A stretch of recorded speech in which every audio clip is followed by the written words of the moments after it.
আল্লাহর অশেষ রহমতে 4 মাস ম্যাডাম যুক্তরাজ্যে প্রথমে একটি হাসপাতালে চিকিৎসা নিয়েছেন এবং সেখানকার চিকিৎসা পরামর্শ অনুযায়ী তিনি বাসায় গিয়ে চিকিৎসা আবার কন্টিনিউ করেছেন। সেটা হচ্ছে আমাদের ভারপ্রাপ্ত চেয়ারম্যান জনাব তারেক রহমান সাহেব তার পুত্রের বাসায়, এবং প্রতিদিন তার অবস্থার উন্নতি হয়েছে। একদিকে আপনার বিশেষ করে পারিবারিক পরিবেশে এবং একই সঙ্গে পরীক্ষা নিরীক্ষার মধ্য দিয়ে তার কিছুটা উন্নত চিকিৎসার মধ্য দিয়ে তিনি আল্লাহর অশেষ রহমতে আগের চাইতে অনেক সুস্থ বোধ করছেন। সেই কারণেই তিনি সিদ্ধান্ত নিয়েছেন যে তিনি এখন দেশে ফিরে আসবেন। আপনারা সবাই জানেন যে এই এশিয়ার উপমহাদেশের ও এশিয়া মহাদেশের নারী নেতৃত্বের মধ্যে গণতন্ত্রের জন্য যে 2-1 সবচেয়ে বেশি ত্যাগ স্বীকার করেছেন এবং সবচেয়ে বেশি নির্যাতিত হয়েছেন, নিপীড়িত হয়েছেন, কারা নির্যাতিত হয়েছেন, আমাদের দেশনেত্রী বেগম খালেদা জিয়া তাদের মধ্যে অন্যতম। এবং তিনি কখনোই অন্যায়ের কাছে, বিশেষ করে ফ্যাসিবাদের কাছে মাথা নত করেননি। ইতিপূর্বে আপনারা জানেন 1971 সালের স্বাধীনতা যুদ্ধের সময় এই দেশনেত্রী বেগম খালেদা জিয়া তিনি তার স্বামী এবং আমাদের স্বাধীনতা ঘোষক প্রেসিডেন্ট জিয়া রহমান তখন মেজর ছিলেন, তিনি যখন বিদ্রোহ করে পাকিস্তান সেনাবাহিনীর বিরুদ্ধে স্বাধীনতা ঘোষণা করেন তখন তার 2 শিশু পুত্রের হাত ধরে তিনি ঢাকায় চলে এসেছিলেন এবং ঢাকায় এসেই তিনি পাক সেনাবাহিনীর হাতে গ্রেফতার হয়েছিলেন এবং দীর্ঘ 9 মাসই 16 ডিসেম্বর পর্যন্ত কিন্তু তিনি পাক সেনানিবাসে বন্দী ছিলেন। এই মহিয়সী অকুতভয় নেত্রী, যিনি বাংলাদেশের স্বাধীনতা সার্বভৌমত্ব প্রশ্নে কোনোদিন আপোষ করেননি, যিনি গণতন্ত্রের প্রশ্নে কখনো আপোষ করেননি, সেই নেত্রী ফ্যাসিস্ট হাসিনা সরকারের মিথ্যা মামলায় তাকে কারাগারে পাঠিয়ে তাকে নির্যাতন করে তাকে অত্যন্ত অসুস্থ করে ফেলা হয়। আপনারা জানেন যে তার যে অসুখ হয় সেই অসুখে আমরা এখানে স্থানীয়ভাবে তার চিকিৎসকরা চিকিৎসা করেন এবং বাইরে থেকেও জানেন আমেরিকার জন হপকিন্স হসপিটাল থেকে চিকিৎসকরা এসেছিলেন এবং তার চিকিৎসা তারা এখানেও করেছেন।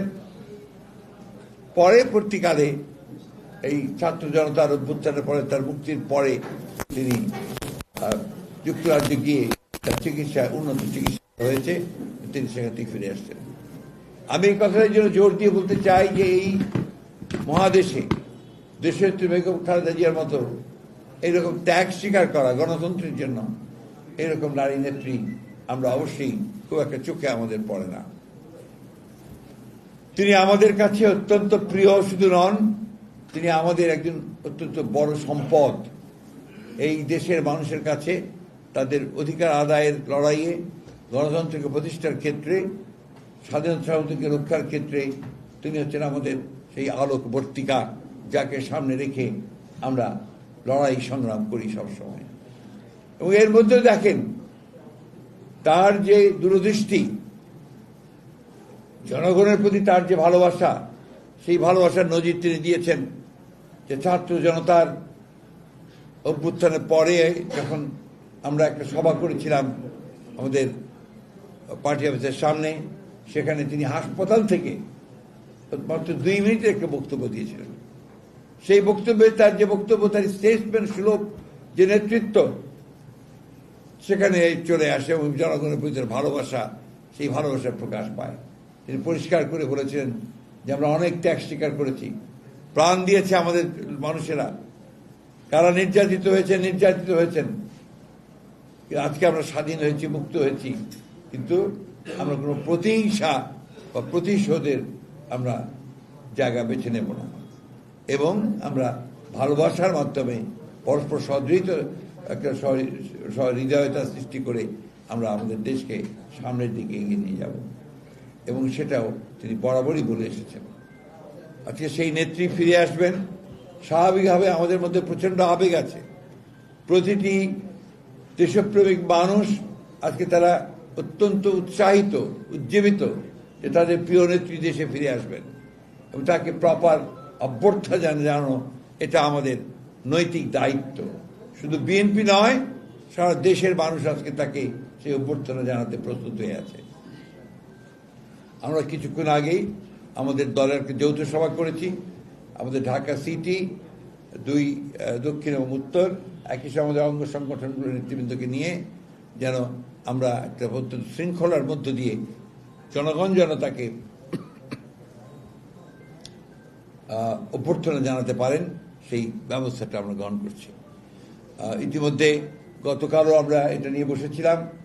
প্রশাসন এবং আমাদের ভারপ্রাপ্ত চেয়ারম্যান মহোদয়ের সঙ্গে আমাদের আলোচনা হয়েছে, তিনি পরামর্শ দিয়েছেন।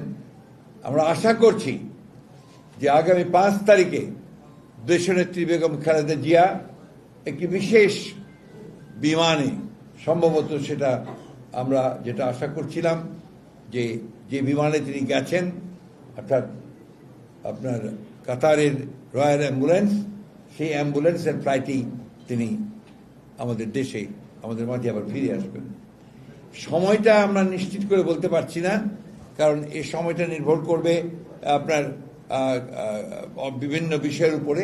এটা যদি আজকে রাত্রের মধ্যে আমরা নিশ্চিত হই, নাহলে কাল হই, যখনই আমরা নিশ্চিত হব আমরা আবার আপনার গণমাধ্যমের মাধ্যমে সেটাকে জনগণের কাছে পৌঁছে দেবো, আপনাদের সকলের কাছে পৌঁছে দেবো। কিন্তু আমাদের দলীয় নেতাকর্মীদের কাছে আমাদের আবেদন থাকবে যে তারা অত্যন্ত শৃঙ্খলা সহকারে রাস্তার 2 ধারে কোনো যানজট সৃষ্টি না করে তারা তাদের নেত্রীকে, এই মহান নেত্রীকে তারা অভ্যর্থনা জানাবেন। আমরা যেটা সাজেস্ট করেছি যে এক হাতে জাতীয় পতাকা, আরেক হাতে দলীয় পতাকা দিয়ে আমরা তাকে অভ্যর্থনা জানাবো। এটা হচ্ছে আমাদের সিদ্ধান্ত, এবং আমাদের নেতৃবর্গ তো দায়িত্ব নিয়েছেন যে তারা শৃঙ্খলার মধ্য দিয়ে এই অভ্যর্থনা যেন আমরা দিতে পারি সে ব্যবস্থা তারা নিশ্চিত করবেন। জনগণের কাছে আমাদের আহ্বান থাকবে যে এই ফ্লাইটটি আসার পরে বা আগে তারা যেন যে এলিভেটেড এক্সপ্রেসওয়ে যেটা আছে সেই পথটি যেন তারা নেওয়ার চেষ্টা করেন, অর্থাৎ বিমানবন্দর থেকে কাকরি পর্যন্ত সেই জায়গাটা যেন তারা মানে মেইন নিচে যে রাস্তা আছে সেটাকে অ্যাভয়েড করে তারা এলিভেটেড এক্সপ্রেসওয়েটাকে যেন নেওয়ার ব্যবস্থা করেন। এটা তাদের কাছে আমাদের অনুরোধ থাকবে। আমার বিশ্বাস এইভাবে জনগণ সম্পূর্ণভাবে সহযোগিতা করবেন এবং তারা তাদের প্রিয় নেত্রীকে রিসিভ করার জন্য তারা সব রকম ব্যবস্থা নেবেন। আমি দলীয় নেতাকর্মীদেরকে অনুরোধ করব যে ঠিক যেভাবে আমরা আলাপ করেছি সেইভাবে যেন আমরা আমাদের কাজগুলো করতে পারি, কোনো শৃঙ্খলা যখন নষ্ট না হয় সে বিষয়টা আমরা যেন নিশ্চিত করতে পারি। আপনাদের সকলকে ধন্যবাদ। বিশেষ করে আমি সাংবাদিক ভাইদেরকে বলবো যে আপনারা সবসময় সহযোগিতা করেছেন। এই দিনও অনুরোধ করব যে আপনাদের গাড়ি ঘোড়াগুলো নিয়ে ওই যে সামনে গিয়ে আপনারা কাভার করার চেষ্টা করেন, তাতে করে আগে আমাদের অনেক সময় দেখা যায় যে আমাদের লোকজন আপনার ম্যাডামের গাড়ির সামনে দাঁড়িয়ে হাঁটতে শুরু করে। That creates A real problem. আমি কথা এই জন্য বারবার করে বলছি যে উনি আসবেন প্রায় 7-8 ঘন্টা 10 ঘন্টা ফ্লাইটে আসবেন, আসার পরে তারপরে আবার বাসায় ফিরতে যদি ওনার 4-5 ঘন্টা লাগে তাদের রাস্তায় অসুস্থ হয়ে পড়বেন। সুতরাং আমাদের উচিত হবে যে তাকে যত দ্রুত সম্ভব বিমানবন্দর থেকে তিনি যেন বাসায় যেতে পারেন সেটাকে নিশ্চিত করা। সবাই ঠিক আছে তো? আমাদের কর্মী ভাইরা, সংবাদ ভাইরা, এনি কোশ্চেন কি বলেন বলেন বলেন বলেন।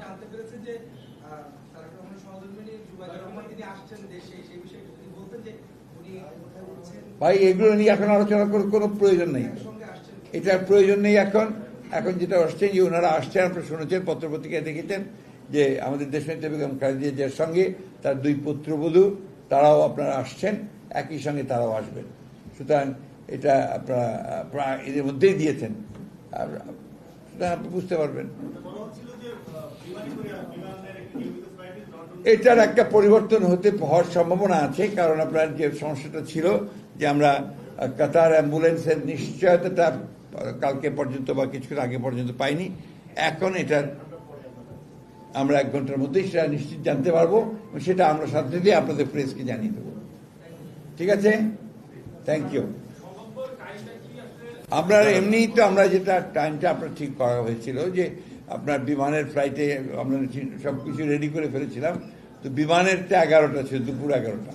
সেটা এখন নির্ভর করবে যে আপনার কাতার অ্যাম্বুলেন্সে কখন আসবে, সেটা আপনাদেরকে প্রপারলি সকলকে ফোন করে করে জানিয়ে দেওয়া হবে। ঠিক আছে, প্রেস রিলিজ দেওয়া হবে সবখানে। Thank you very much.